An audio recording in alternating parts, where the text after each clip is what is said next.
দেখতেছো না আমি এখানে গেম খেলতেছি? বিরক্ত কেন করতেছো?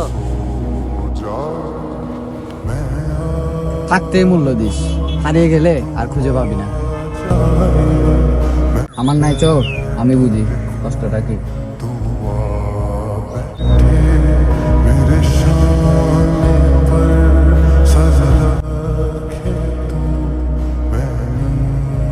সরি আম্মু, আমি বুঝতে পারিনি।